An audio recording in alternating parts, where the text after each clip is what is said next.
This traffic stop right here recently went viral. You most likely have seen it even before watching this video. If you haven't seen it yet, I need to let you know.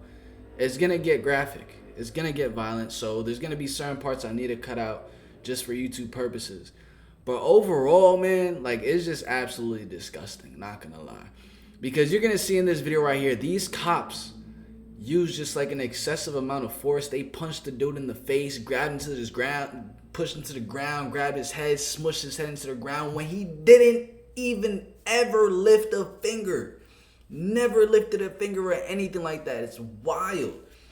And then I came across this one video. I didn't watch it, but in the title of the video, a dude was talking about how the actions of the cop was justified. I don't care about in any situation or circumstance possible. The actions that these cops did right here are not justified. They need to be fired right now. All those cops are pussy, just straight up. Straight up, because they found him as, like, they were scared of the dude. You feel what I'm saying? The only reason, they either hated the guy for whatever reason you could possibly think of, or they were just completely scared of the guy. And in this situation, he was no threat at all whatsoever. He literally had his hands up. No guns in sight, no weapons in sight, none of that in sight. But they decided to do what they did to him in this video right here. We're going to get the perspective of him recording it, which was very necessary. We're going to get the perspective from the cops. And now he has also recently come out just in the past 24 hours giving his side of the story with him and his lawyer. So let's run the clip. When he pulled me over, he walked up, opened my door because my window don't work, right? Okay. And then I said, so what I did wrong? Yeah. He said, well, for one, your headlights are off under this weather. I'm like, okay. There's multiple people headlights off, first of all, and then there's no rain. It doesn't matter. You're still required to have headlights on. Can you pull that law up? Huh? Can you pull that law up? Yeah, when you step out of the car, I will. Can you call your supervisor? Can you call your supervisor? All right, go for it. Exit the vehicle now. Exit the vehicle. Show me your hands. Here. He needs to be fired. He needs to be fired now. Everyone comment down below. Fire him now. He must be fired, gang. I'm here. What is your reason, sir? Hands up. What is your reason? Bro, literally, hands up to just talk, trying to talk. All right. No, don't. That's, it's gonna be blurred out. I have to blur it out. Hands behind your back. What's wrong with you? The fuck is wrong with Ain't no you? talking now, man. Ain't no talking. Fucking shit, bro. I was fooling, bro. What's going on, man? You're under arrest. That's what's going on. No, bro. Yes, bro. Nah, bro. Big knife center right here, too. For some headlights, I think, look it. This is just word of mouth. I do not know the exact facts on this statement right here, but I think it was stated that he possibly didn't have a license. These are just people trying to justify what just happened in the clip that we just saw, which is mind-boggling. Whether he had a license or not, whether this man had weed in there, cocaine, kilos, you feel what I'm saying? Whether he had any of that, it doesn't matter. He was never even a threat to anyone there. Never did I ever see a threat. He was literally talking to the people, asking for the supervisor. Yeah, Florida 24 Bravo Echo Charlie Whiskey on a silver Kia. I don't know. This is just horrible. It's horrible to watch. It's horrible to know that there's cops like this out here. Yes, sir. Is there a reason why you're popping the door open like that? I don't have a window that works. Is there a reason that you're pulling me over? Yeah, absolutely. There's a reason why I'm pulling you over. For one thing, inclement weather, you don't have your lights on. Two things, you're not wearing your seatbelt. It's daylight. I don't need the lights. And it's not weather. It's not raining. Oh, this is inclement? It's not raining. Okay, I'm not arguing with you. I'm telling you why I'm pulling you over. Give me your driver's license, registration, proof of insurance. No, call your supervisor. Why? Excuse me? Call your supervisor. Why did you pull me over? 77, 35. I'm fucking with the dog driver. I've already told you. Why did you pull me over? Step out of the vehicle. No. Step out of the vehicle.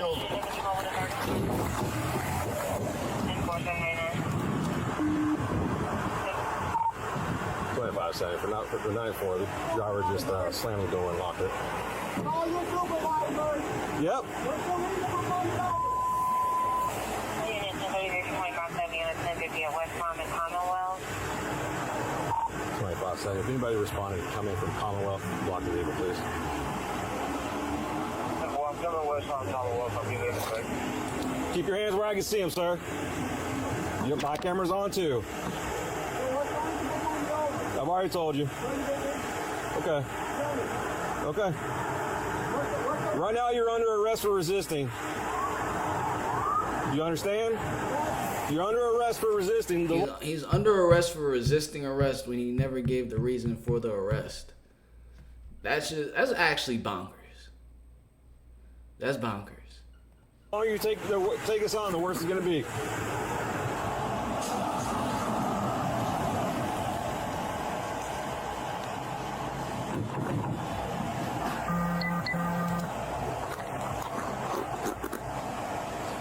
Sir, this is your last warning to open the vehicle and exit before we're going to break the window.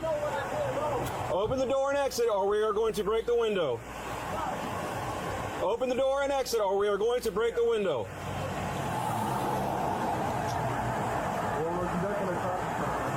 No, he's under arrest.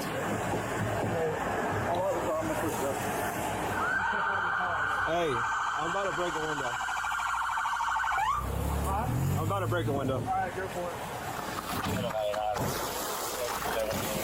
Exit the vehicle now! Exit the vehicle! Show me your hands. Here. 1033 at 1521 hours.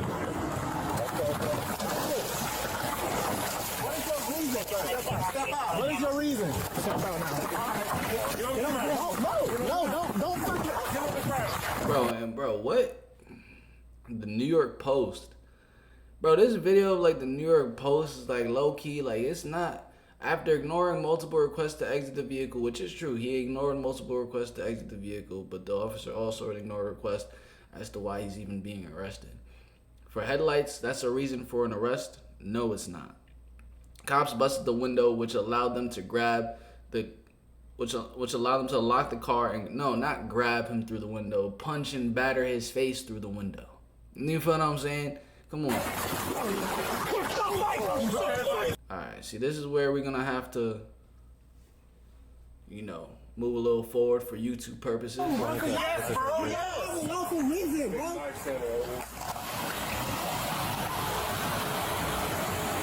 gonna throw my phone like that, bro? Yeah, I'm gonna take it off of you, bro. And I'm just trying to have a regular conversation with y'all, bro. You just got to see what's already. So that's putting aside the caption of the New York Post trying to obviously sway.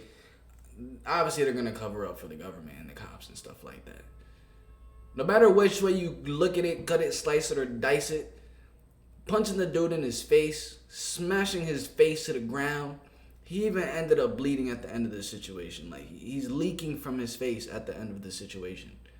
When he didn't throw one punch, nor was he even like tussling or grabbing with any of them. That one dude needs to be looked at. I need to do more if y'all want to do more research, if y'all want to do some more research, then let me know like what's happening and going on with this officer here. Let me know, bro. Because this is just uncalled for. It's unjustified.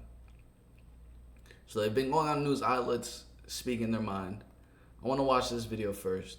It's on CBS 47. This is like, don't know exactly what this is. I'm pretty sure he's accompanied by his lawyer.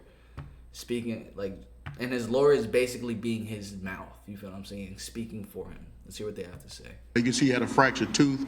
His tooth actually went through his lip where he had to endure stitches and closed head injury. He was concussed, and he's still on evaluation from doctors at this time. Dr. Davis knows William as the president of Livingstone Colleges, and he can see the cognitive decline. So this is a long recovery for him. These are things that we are ensure that he get the help that he need, so he can get back on track. All right. Yeah, let me say this on that there, if you could, and I want you to say anything here, let William just stand, because I noticed this morning, his teeth was actually broke when you still sit there. Wow. Can you just, I mean, this was a violent encounter. His tooth went into his lip and he had stitches all on his lips. I mean, this is not good policing. Nobody can say this is good policing. And it wasn't just one officer. When Williams was on the ground, it was multiple officers hitting him, putting his head into the concrete. So, forget good policing. This is just inhumane. That's just inhumane, gang. Like, one officer may have been suspended or take police powers away from him, but there's more to come. Right here, it's somebody in the back over here. Right here, I got you. Hi, Bradley Phillips with First Coast News. Were you hit in the face outside of the car at all? Yeah. I mean, the video is clear. Yeah, he was punched in the face. Someone tell Shorty to go watch the video. What kind of question is that, coming up to the whole entire event without watching the video? What? Yo, kick that Shorty out the freaking event. Yo. I mean, outside the car. It's clear that he's punched in the face outside the car. Yeah. And that's bro, good. Almost even worse though. Like, imagine your face being on the ground on concrete and someone pushing it into the ground. That's almost damn near worse than getting punched. We invite the media, just like they did with George Floyd. It is good to slow down the video and go frame by frame and count the excessive use of force incidents on this young man, who only crime allegedly was he didn't have his headlights on and he didn't have his seatbelt on. Things that most people would get a notice to appear. He got punches in his face, head beat against the concrete, and a gun drawn on him. Right.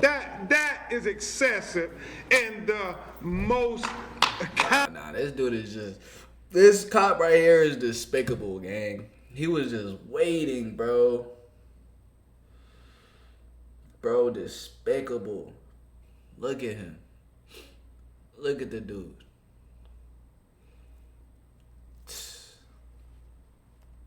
Way of expressing it. That is excessive force 101. Yeah, to answer your question, absolutely, he was hit outside the car. Go ahead. Yes, sir. All right. Let's look at this video. I'm pretty sure he's speaking in this video. Daniels, we thank you both so much for joining us tonight. William, let's start with you. Walk us through what happened and what led you to turn your camera on and start filming on your phone. Well, the officer put his hand on his gun and out for me if I closed my door and start recording. I did what was best. Yeah, so they said your headlights were not on and should have been on in what they described as inclement weather, correct? Yeah, correct. But there are those people who would say, hey, why not just cooperate when they're pulling you over? Why lock yourself inside the car and refuse to get out initially? That's where I felt safe at. I wasn't going to get out the car because my head during the daytime, and then you put your hand on your gun and reach out for me.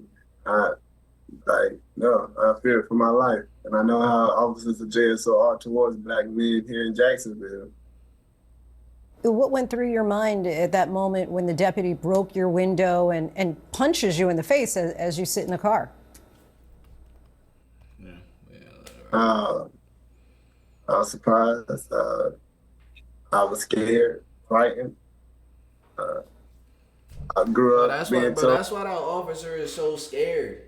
That's why that officer is so scared, bro.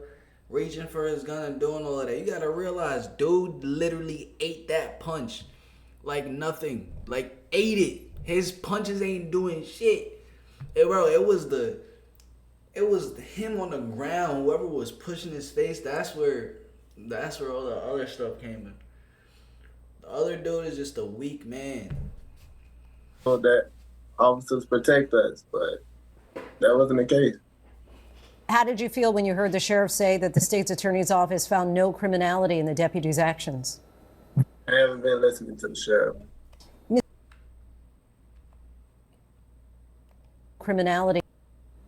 How How did you feel when you heard the sheriff say that the state's attorney's office found no criminality in the deputy's actions? That's corrupt. I haven't been listening to the sheriff. Mr. Daniels, your reaction? My reaction to no criminality is it's not shocking, not surprising by JSO. As William put it, JSO has a history of brutality against African American males.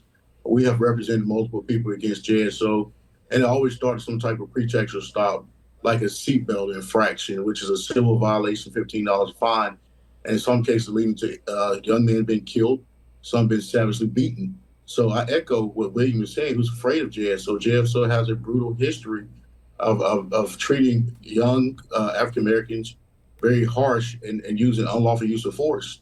To the prosecuting office not bringing criminal charges is ridiculous. And Mr. Daniels, you have said that you plan to file a lawsuit. When do you expect to take legal action, and what do you hope to see ultimately as the outcome? Well, we are in the process of taking legal action, not just taking legal action in a civil matter. We also seeking redress from the Department of Justice. I know that may be shocking to some due to the current administration, but nevertheless, we're going to move formally request the Department of Justice to come into this particular matter, and we'll see what happens. William, you said earlier today that growing up as a black man, you learned not to fight officers on the streets, but to fight in court. What kind of outcome are you hoping to see ultimately from a lawsuit? The outcome that we all hoping to see, justice. Justice for all black men, across America, across the world. It happens not just here, but everywhere. I'm not the only person this done happened to. It's far worse has happened. What would justice look like for you? At least a couple $100,000, bare minimum. Get that dude fired. I could live with it. You feel what I'm saying? Couple $100,000, maybe even $1 million. Get that cop fired. He shouldn't be a cop. That's just abusing authority that's given. And it's even more wild. Get that sheriff fired too. I get it. He's covering for his team and all that. You finding no criminality in that whole entire situation? You're finding no excessive force in that situation? Damn near abuse in that situation? Come on, sheriff. You know better than that. That's the thing, bro. Like, people love to just go against their conscience. Like, you really, bro, if you looking at that man's heart, you knows damn well what was done there was wrong. He knows damn well what was done there was just him acting that cop acting either out of emotion, either out of ego, out of fear, whatever it was. But no matter what it was, the actions that were done were wrong. It was unnecessary. It wasn't needed. That's battery. That's what that is. That's a crime. Like, you know what I'm saying? Like, point blank, period. It's a crime. Fighting for what's right, better training of our officers, and better officers. Has this impacted your outlook on police? Has it impacted you emotionally? Bro, get out of here with that dumbass question. Of course it has. Yo, comment down below what y'all think about this whole entire situation. I want to know your thoughts. If you don't have any thoughts, just comment down below. Fire him. Or like have him do some sort of like 6 months train, like something. You feel what I'm saying? But for the sheriff to say that there was nothing wrong done in that situation is just bonkers to me, bro. That's what I gotta say about it. Comment what you gotta say about it. Love you guys. I'm gonna catch you guys in the next one.